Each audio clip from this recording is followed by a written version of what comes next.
Well, thanks everybody for taking time out of y'all's day to come to our second public forum. We're a little bit further along in our design efforts for the Hardin Valley Road improvement project, so we wanted to come together and share a little bit of our design efforts, construction scheduling with the public.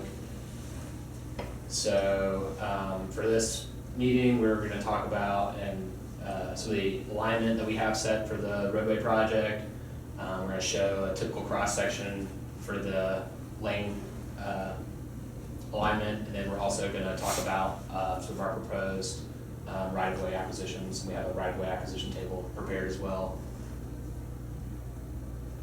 All right, this is our proposed typical cross section. It's been made in accordance with TDOT standards. It's going to have we're going to expand to 2 lanes in both directions while maintaining the turn lane in the middle there. There's going to be a 4-foot shoulder on the side, 2.5 feet gutter and drainage system, and then a 3-foot grass buffer. This is right here. This is looking from west to east on the road. On the north side, there's going to be a 10-foot multimodal kind of greenway pathway, and then on the south side is going to be a 5-foot path. So just to add to that a little bit, the sidewalk on the south side, that's kind of maintaining what is currently there, and then on the north side, that 10-foot more, the multimodal is incorporating in. I know that we had discussed wanting bike lane options, and this is a way to kind of incorporate that option without taking up too much space. So we're just expanding the sidewalk on the north side just to have a little bit more opportunities there on the north. And then here is it might be hard to read up on the screen, but can I make a comment on your typical real quick? yeah, go ahead. Just from a drafting standpoint, when you show that dimensional arrow there and you have 2.5 feet, that number usually goes with that shown dimension right above it. I know you feel like you explain it, but you'd be better off to show that dimension as 5.5 feet than below it, describe it as 2.5 feet curb and gutter and 3-foot grass buffer. Okay, just show the whole thing together as 5 foot. Or whatever it comes out to be. Yeah, if it's Okay. if it's 2.5 plus 3, then the 5.5 or whatever you've got in there. But yeah, that having a dimension right on that dimension line makes it look like that's the dimension for that. Yeah. That makes sense. Another comment. What's the assumed full disturbance? The total typical width. The total, Silas is gonna have that. Oh, sorry. Give us 2 seconds. He's walking in right now. Okay, Hal, you can't add those numbers together? Well, you've got slope and stuff on the sides, and so I'm Well, just looking at thinking, like, how big a swath is that gonna be? Well, that would be variable depending on where your slope lanes.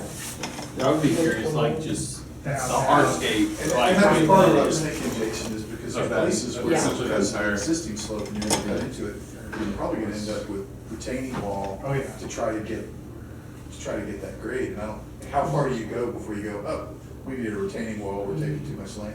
The right of way will be set a foot off of the back Yeah. of the sidewalk.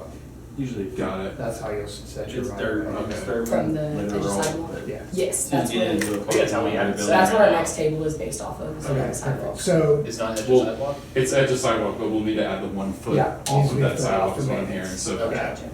that'd be your right of way. So, as a person who drives this and the impact that's gonna be done to my friend who lost his car wash business, have you looked at 11-foot lanes to reduce it? And why did you come up with a 4-foot shoulder?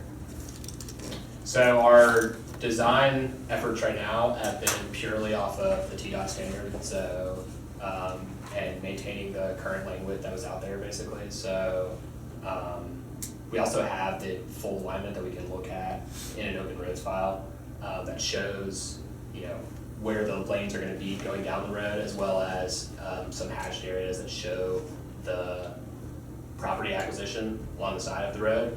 And I'll let Silas talk a little bit more about into this, but from our current alignment, we're really not taking too much property from either side of the roadway, a substantial amount, I'll say. And for the capacity on the roadway that's gonna be increased, I think it lends itself to the project really well.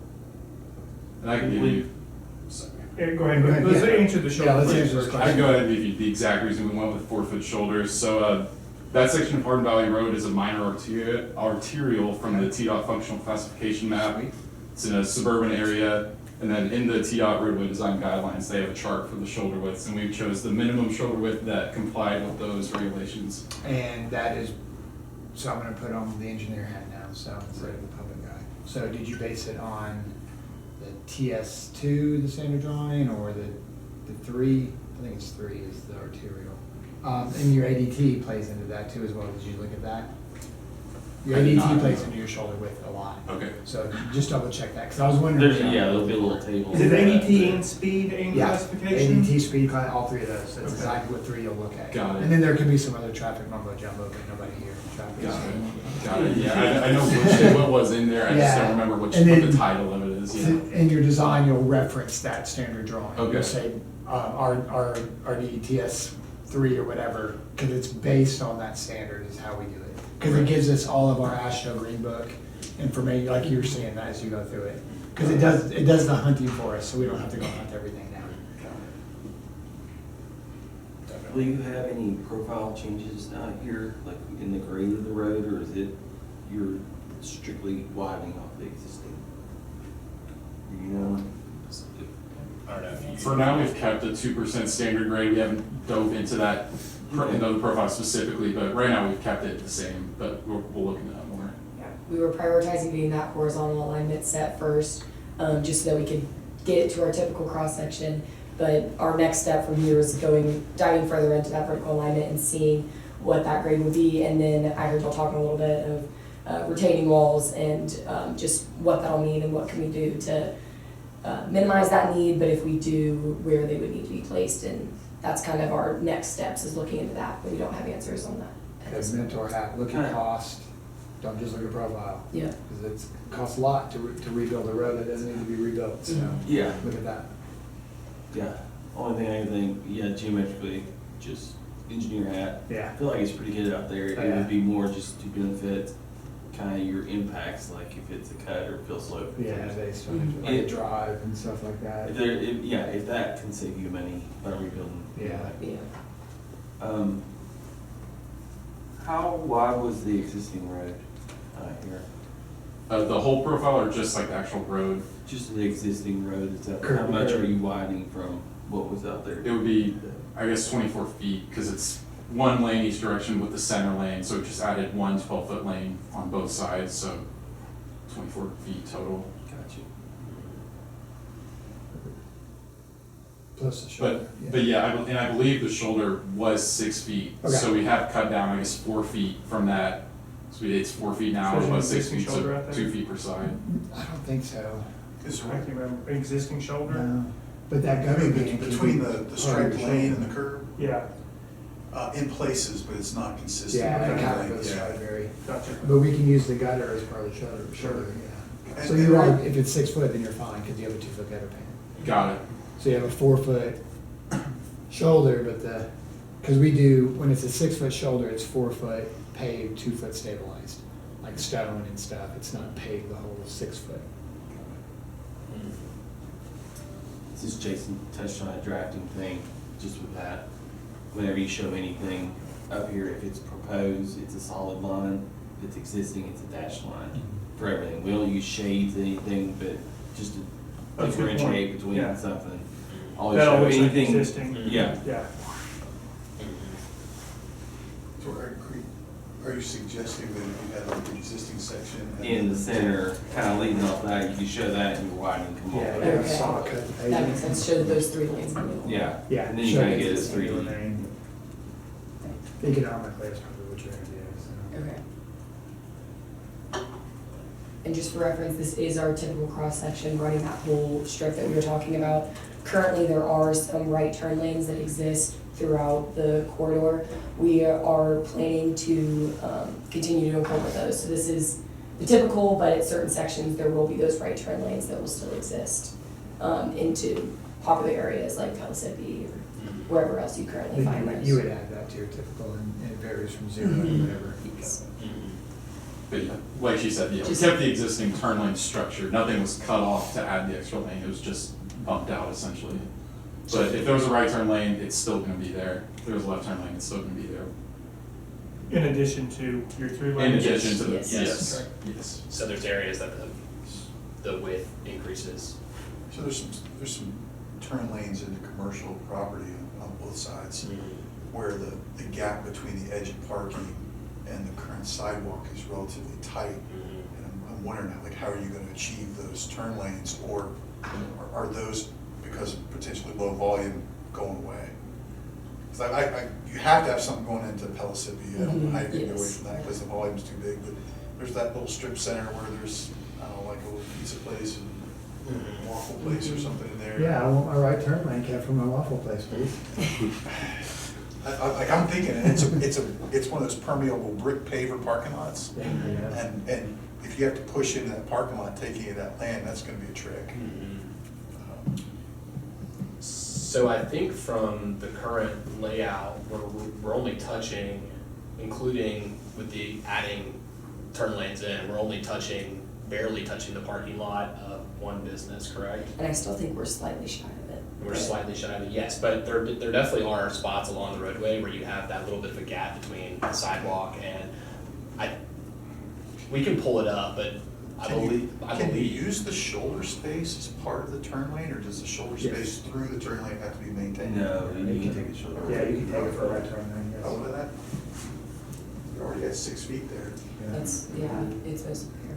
Because when we were doing our horizontal alignment, we were very aware of like trying to avoid taking, green space is one thing, but taking parking lots, that's now impacting a business and could potentially close them. So we've tried to avoid that predominantly when creating our alignment, and I believe we were successful overall when we get into more finalized drawings that can be confirmed. But at this moment, we're getting close, but we're not taking parking areas.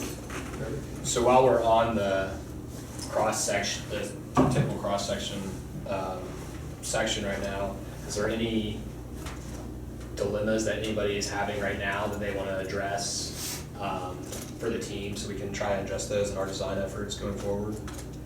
Such as, maintaining the current intersection with the roadway, or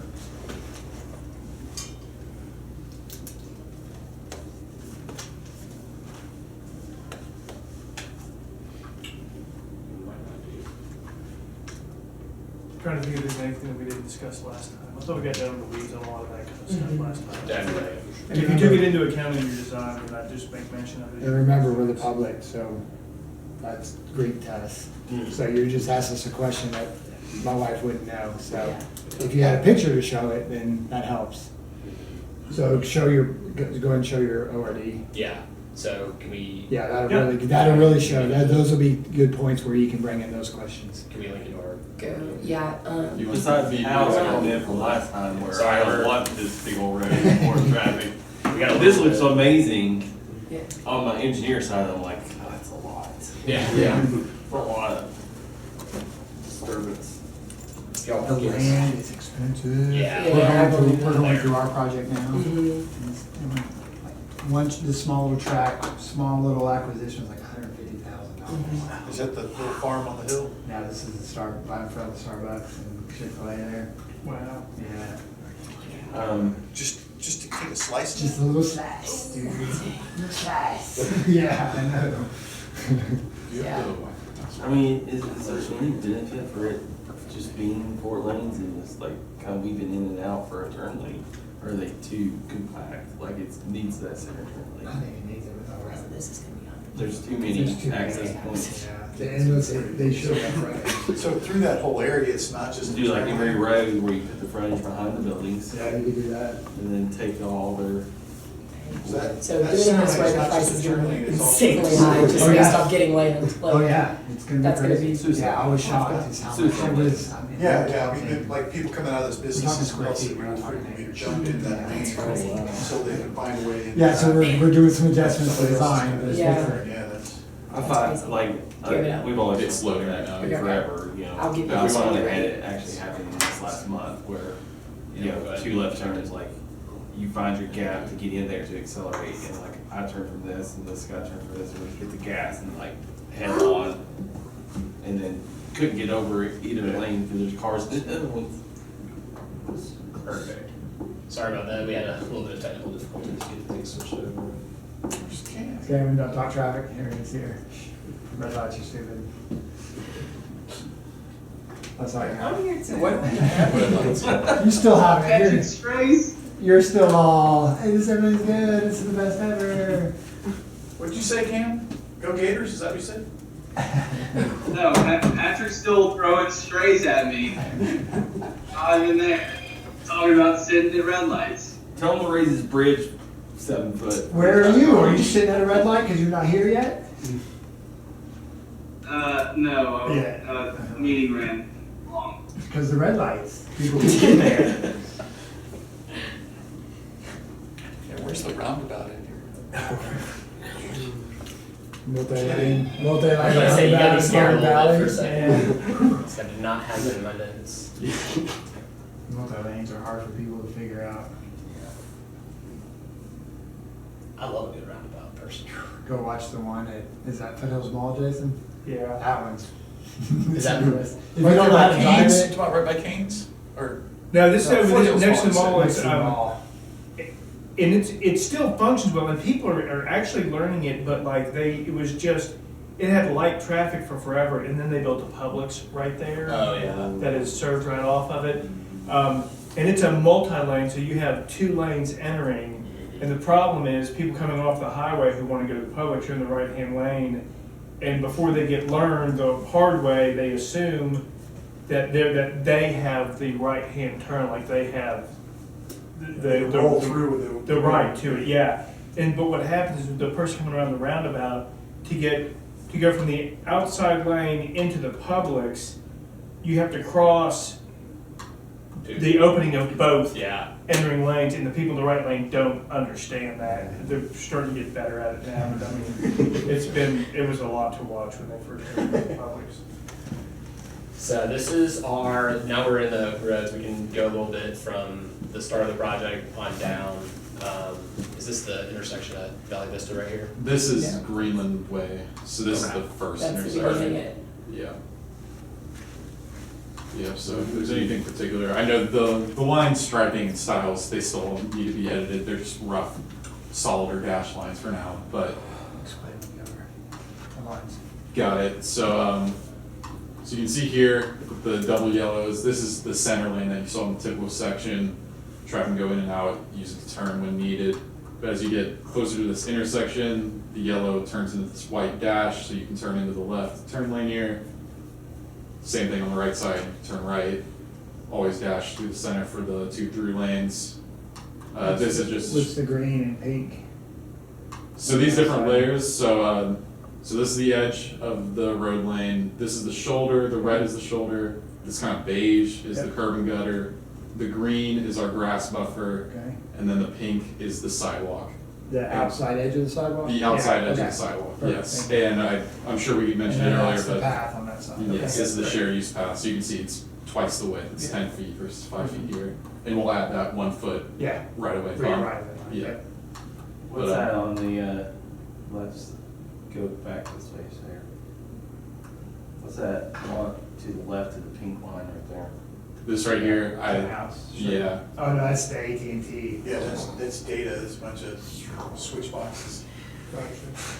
That's, yeah. It's getting expensive. I don't know anybody who uses the AT&T wire anymore. So we can just take Everybody it on my out. street. Get rid of Yeah, we're good. So move that lane over, okay? We'll just plan for that. Yeah, I'd be curious for your. There used to be an AT&T truck here like every day, and I haven't seen one in years, so I'm not sure it's that. It's all wireless now, man. But they probably still have claim to it, right? It's probably like railroad They're not property. gonna give it up, yeah. And they're expensive. That one in Carbon was great, we had to miss was $1 million just to move it. And as you go onto this side, you basically see the mirror image of this side, 2 through lanes, right turn lane, left turn lane that eventually becomes back into this middle center lane. Here, just keep moving down. we did the cutouts for some of the bigger retail stores. We didn't do it for every single driveway, just Yeah, for this at this part point, of the project. So you've got the back of your sidewalk, like right at the parking spot, right? Yeah, Yes. this was the one that. Yes. Yeah, that's- Yeah, this is the one that we're having. Yeah, this side of the road is where, yeah, the infringement starts to come into play. And I believe that is And already there's some one. elevation change there too. And It's- that's Yeah. also removing the turn lane too, to do that, right? Yeah, they don't have a right turn lane. So I believe from the alignment right here, we have it as, yes, the right turn lane is removed for that turn in right there. It just becomes part of the forward path. Yeah, that's fair. Do you have any ability to influence the way the property owners use the space?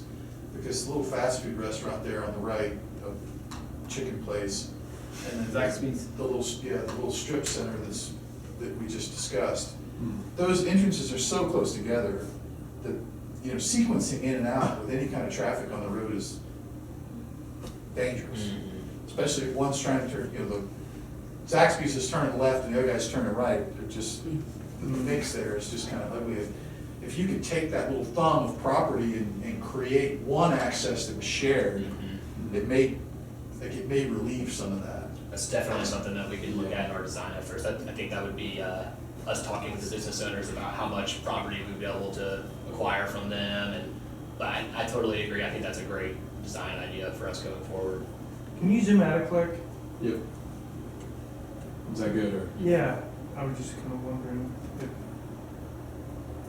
that was influenced further than those two. Okay, never mind. I think we might have one more up here that eventually does. This is Valley Vista intersection. We haven't gotten to the actual design of this particular intersection, but we did denote that it will be signalized. And yes, here's another area where the parking is cut off a little bit by that sidewalk. Yeah, and then, you know, and the thing to think about there is, number one, and this got mentioned earlier, there's always your elevation difference. So where's your slope and land? Do they cut cross sections during this exercise, during senior design, or no? Oh, yeah, they do it for Okay. site plans. So you'll see the net effect of that, and then, of course, what appears to be the fix is a retaining wall, but they're expensive. But the other thing that's really important to think about when you're looking at this, as far as damages and right-of-way, is your ability to get this constructed.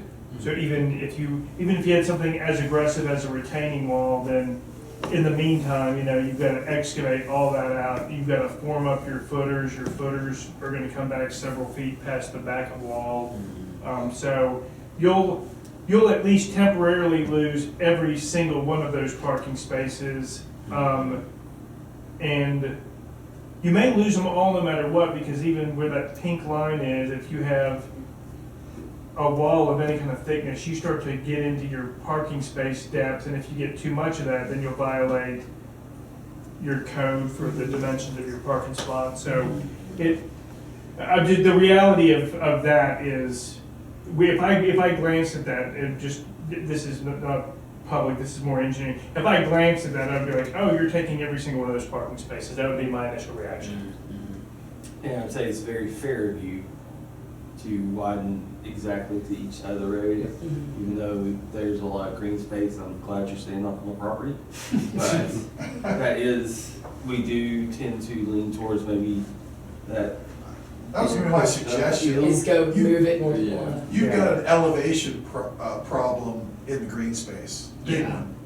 And access for those properties, right? Because those driveways coming off there, there's this one and then a house a little further up. They're not gonna be easily dealt with. The last time they widened this road, they spent a lot of money trying to make them work. So cutting into that you're gonna have that same problem.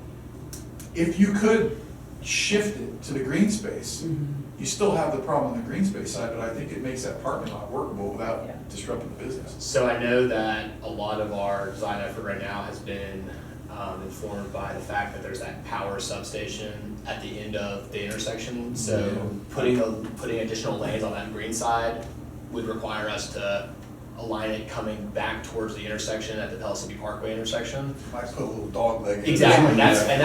and that can definitely be part of it. I think right now we were just trying to say that, you know, we wanna have 5 lanes on the road, and this is an idea for making it happen, but yeah, the power substation is the limiting factor on that, north side over there. Yeah. The other thing is, and I don't know who gets to say, business owners or whatever, but on the right side, as you're heading sort of up on the drawing, there is a turn lane that takes you into this little shopping center. In my mind, that turn lane is a problem that should be closed. It's a problem both for people that are, you know, in the flow of traffic trying to get into it, and the people coming out of the parking lot because it's a right-only ramp. People tend to roll down that ramp and jump into traffic without really paying attention. I think So- we're closing it in ours. Yeah, that's right. Okay. Yeah. So the county was like, this sucks. Where exactly is this turn lane? Right there at the top of the screen. Right at the top, yeah, right in that. So Yeah. we got Oh, that yeah. whole So, kind of pork chop right in, right out. yeah, pork chop, that's a good term. It's good, isn't it? And barbecue sauce. And, you know, people jump in there to try to get to the McDonald's area, but they have a primary access for McDonald's another 100 feet up. Yeah, off that road. And this shopping center has access at that light, so I go in there, I'm in there all the time, and I'm like, I would get rid of that. Yeah. And another enhanced review your multi-mobile. No, Firehouse subs, Okay. I've been to McDonald's for You years. have options to do stuff, so. Okay. I have like an engineering question for you, if you don't mind. Sure. I was thinking about this spot right here where it's really tight with the parking lot. It seems like if I was going to put a retaining wall in there, most of the problem spatially is the space for the sidewalk. If we could make that sidewalk disappear in terms of building a retaining wall there, I think it would give us more room. Could we take the sidewalk over top of the retaining wall instead of